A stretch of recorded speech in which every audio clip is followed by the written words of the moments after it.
got all that and a whole lot more as we get up with you on this Super Monday, starting right now. Bart Scott is fired up. I got to tell you, he disagrees with me already. The look on his face. It was a rough night for Bart. Dan Orlovsky flying back after the game last night on a red eye. He's a hero. Neek is here. Bartholomew is ready to go. Ryan Clark is with us this morning. We'll have Chris Canty.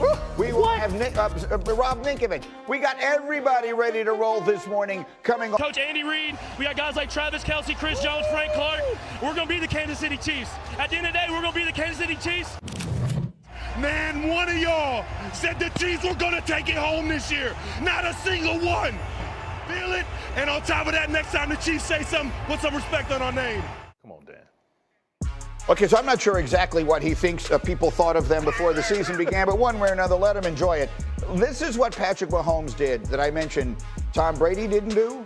Nobody but Tim Duncan and Bobby Orr did in their first 6 seasons to have 2 league MVPs and 2 MVPs in the championship round. You see the entirety of the list in the history of the 4 major sports. Patrick Mahomes, the performance just spectacular in every way, and that's where it begins. We have all morning long here. Put your feet up. We'll be commercial free for the next 15 minutes here, so we will have plenty of time. And RC, I will start with you. You were there to see it last night, and as you can see, Ryan's still in Arizona. What are the right things to say this morning about Patrick Mahomes, who went into halftime yesterday? We weren't sure if he was even going to be able to finish the game, and he was essentially perfect after the break. What do we say about Patrick today?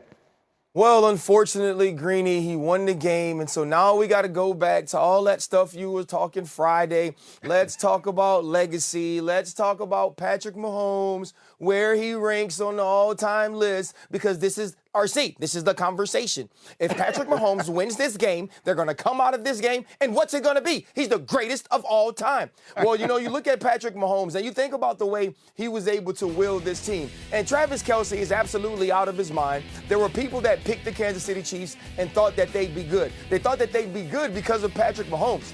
And coming into this game, he had a ton to prove. He had to show that he could go out and perform at this level on this stage without having a true number 1 receiver, and that's what he does. And Dan mentioned it.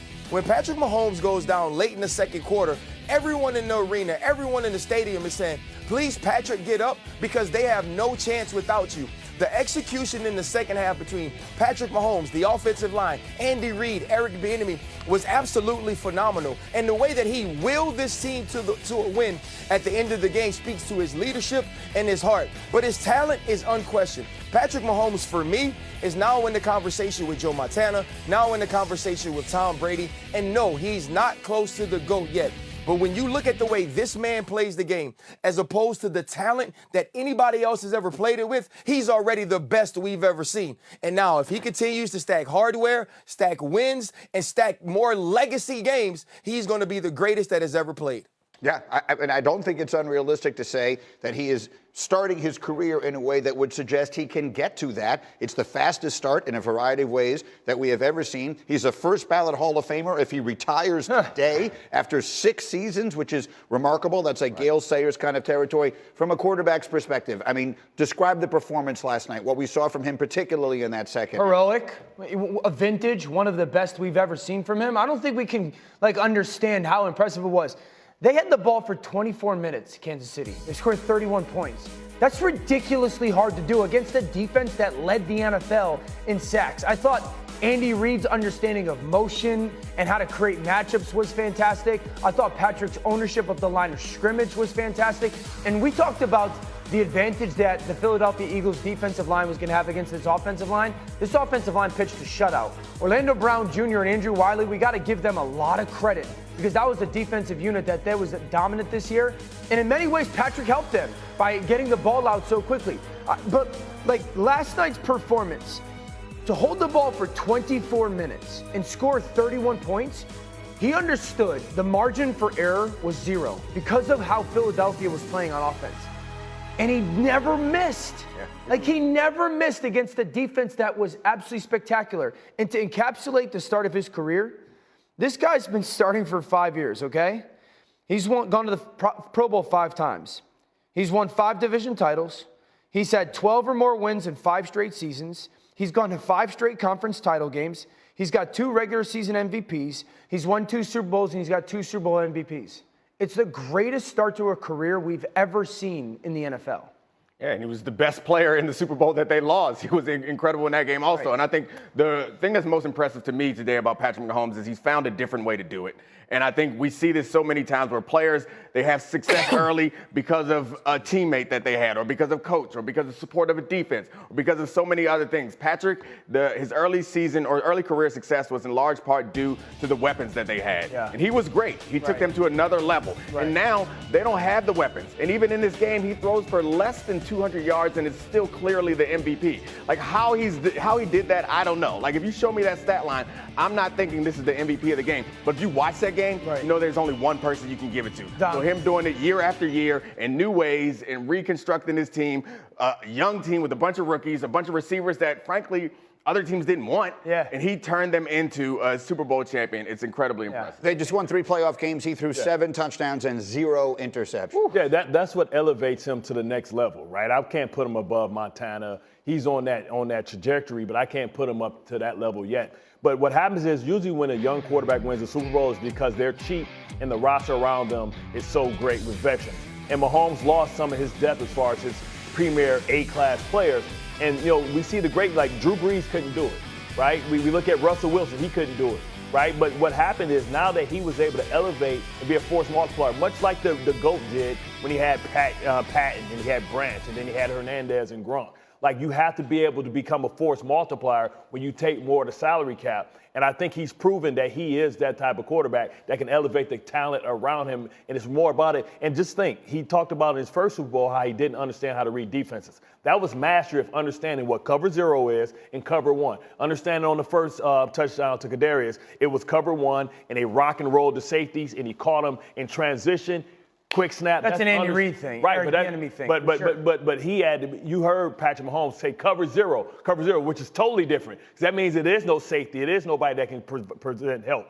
And for him to understand that and to make the proper check, that's also him recognizing that all those defenders were straight in a flat line, which signals cover 0. Sure. That's understanding reading defenses. The one thing that is constant in the sports right now, in the sport, is that we're comparing everyone to him. Right? Like the beginning of the season, is Josh Allen ready to ascend? And it's Joe Burrow, is he ready to ascend? Is Jalen Hurts ready to ascend?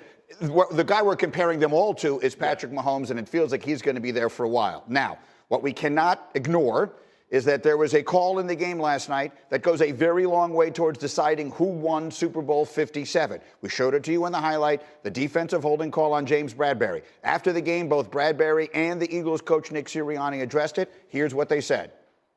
That's not up for my judgment. You know, I was hoping he would let it go, but of course, you know, he's a ref.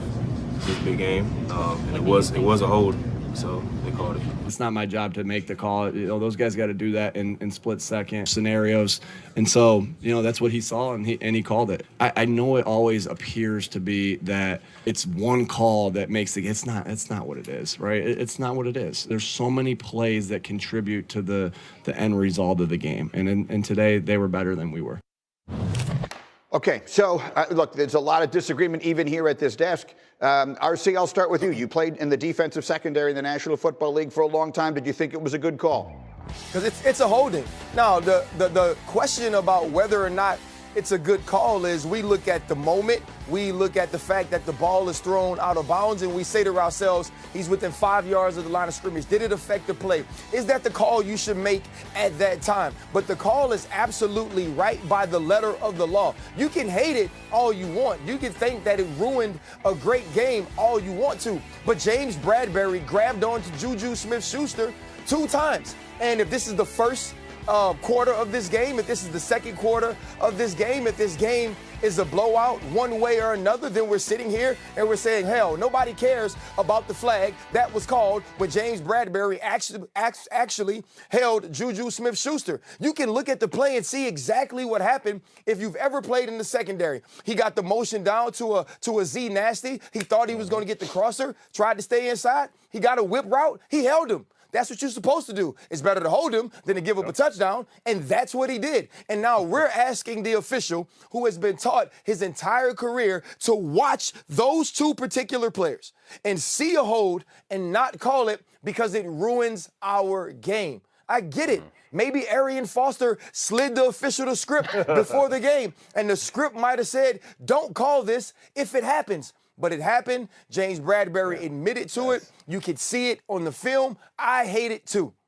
I hate it, right? We all wish that we could have seen this game play out differently and Jalen Hurts get the football late in the game with an opportunity to tie or go ahead. But it's the correct call because when you look at what James Bradberry did, it's a holding. Yes. It is the one unique circumstance where actually giving up a touchdown would have been better. They would have been better off if he had caught a touchdown. But the point remains. Here's the question before I give it to Dan. You guys always tell me, and I want to ask a corner, that you could call, there's a lot of penalties, holding and others, that could be called on practically every play of a game.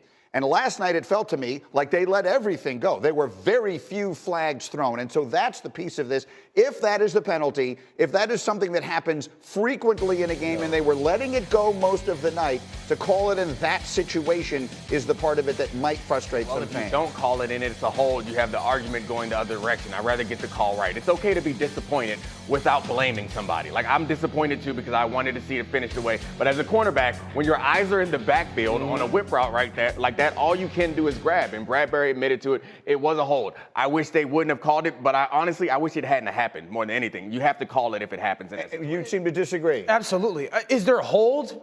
Yes, there's a hold every play like we talk about. Is it enough to throw a flag in? Guess how many holding penalties were thrown in that game before this play? 0. One. There was one? One, on both sides of the ball. Right. For both teams. One. And so in this moment, and here's my thing. Watch Juju's reaction after the play. All right? I've been around receivers all my life. Does he look like a dude who's screaming hold? Watch his reaction because there's a play. No. Hold on. Look at this is earlier in the game. This is earlier in the game. That's against Bradberry. Watch his reaction. That's on 3rd down. Okay, that looks like a guy that's going, please. No. Run it back then. Running it back. Run it back. Okay, look at Bradberry's reaction. Bradberry's reaction on that play is to say it's incomplete and there's no call. Bradberry's reaction exactly because he knows it's a hold. No, his reaction on the other play is to say that it's a penalty. So you're going off player reaction. Use your eyes. He grabs him. Like, I wish he did. I'm a DB. He grabbed him on the previous, the first play that I showed you. This is ironic, Greeny. This is ironic that we have the offensive player telling. Hold on. Did they throw the flag in the first one? It don't matter. Is it a hold? Did he hold him? Did he admit that he held him? You can call holding every play on the offensive defensive line. Here's my question. Not on the outside. On the early clip that I showed of the game. I don't care about the early clip.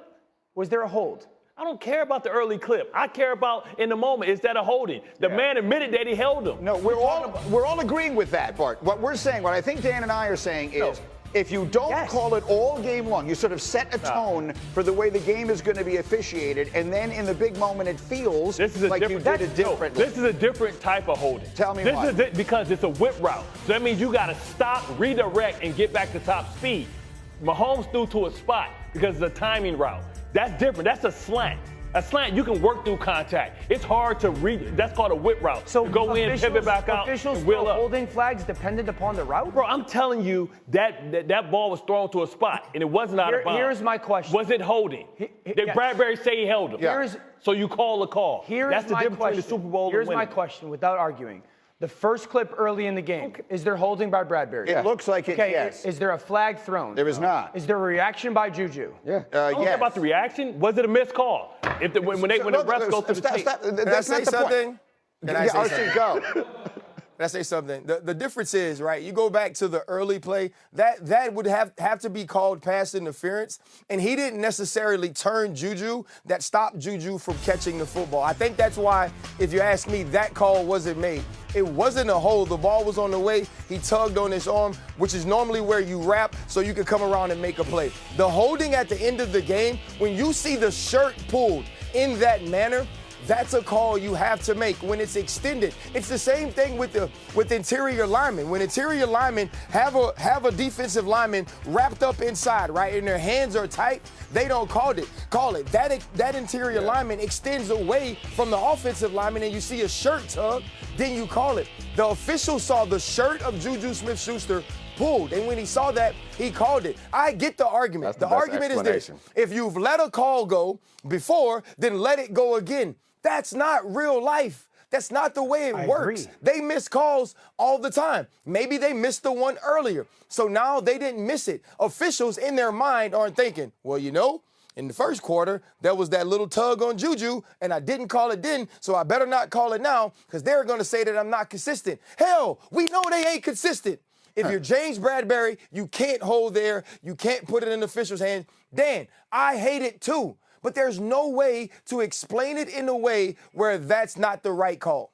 I have to leave it there for the moment. We will take a short break. We will come back with more. We have more guests coming up. Rob Ninkovich is on the way. Chris Canty is on the way. All the usuals that you're expecting to hear from here. We got to get to the Eagles side of this. So much to cover coming out of